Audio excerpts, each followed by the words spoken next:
한 주간의 정치권 이슈를 콕콕 집어서 정리해드리는 순서 주간 이슈픽 코너입니다. 강민지 기자 나와 있습니다. 강 기자 어서 오세요. 안녕하세요. 네, 첫 번째 이슈픽 바로 살펴볼까요? 네, 압도적 명심 재확인 이재명 대표 연임 이야기네요. 네, 맞습니다. 지난 주말 민주당 전당대회 있었는데요. 여기서 이재명 대표가 85.4%라는 역대 최고 득표율로 대표 연임에 성공을 했습니다.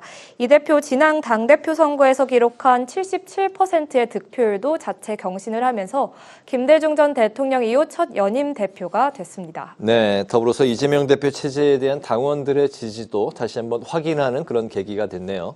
네, 맞습니다. 이번 전대 최대 이변 정봉주 후보의 낙선이라고 볼 수 있겠죠. 상대적으로 친명 색채가 옅었던 정 후보 경선 초반에는 1, 2위를 달렸었는데요. 네. 이재명팔이 척결, 이른바 명팔이 발언 이후 최종 6위를 기록하면서 탈락을 하게 됐습니다. 반면 초반 6위를 기록했던 전현희 후보는 지난주 주간 이슈픽에 나왔던 권익위 국장 발언 기억하시는지 모르겠는데요. 네. 이런 강성 행보로 최종 2위 최고위원으로 지도부에 입성하게 됐습니다.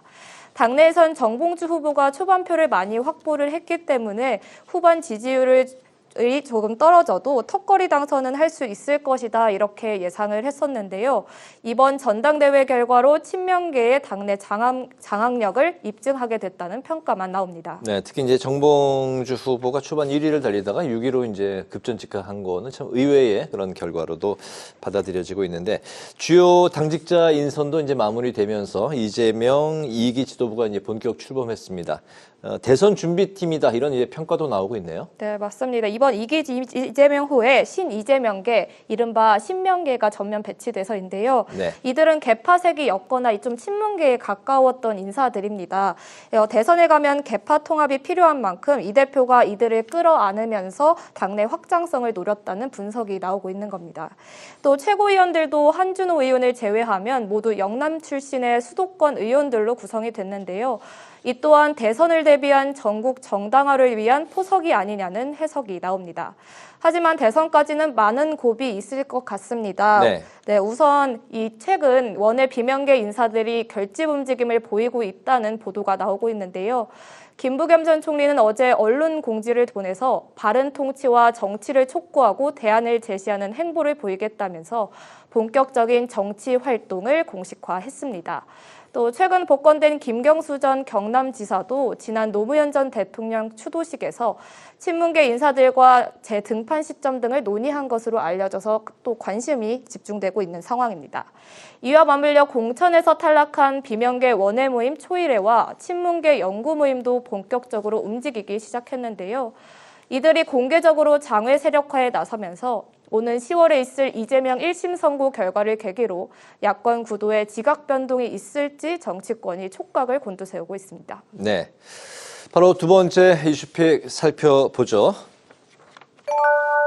네, 회담 적신호. 이재명 대표가 이제 코로나 확진이 되면서 이 대표 간의 이제 회담이 연기된 그런 이야기인데 사실 이번에 회담이 연기되면서 언제 다시 성사될지 좀 불투명한 상황이 됐죠? 네, 맞습니다. 우선 날짜부터 다시 정해야 하는 상황입니다. 네. 예, 하지만 당장 다음 주 초까지는 이재명 대표 상태 좀 더 지켜봐야 될 것 같고요.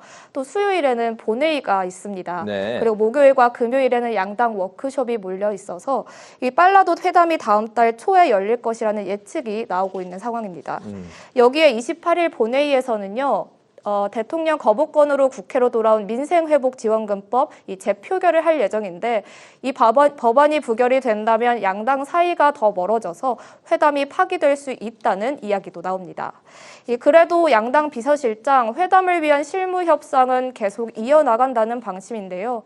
생중계 방식 등을 놓고는 좀처럼 의견이 좁혀지지 않고 있습니다. 국민의힘은 회담 초반이라도 생중계는 필요하다 이런 입장인데 민주당은 용산 보여주기식 정치라며 받아들일 수 없다고 맞서고 있는 겁니다. 여기에 해병대원 특검법 등 의제 조율도 난항을 보이고 있어서 실무 협상까지 공전이 이어지고 있는 중입니다. 그렇군요. 28일 본회의, 그러니까 다음 주인데 민생회복지원금법 재표결이 있는 날이군요. 알겠습니다. 세 번째 이슈픽 가보겠습니다. 22대 국회 첫 합의.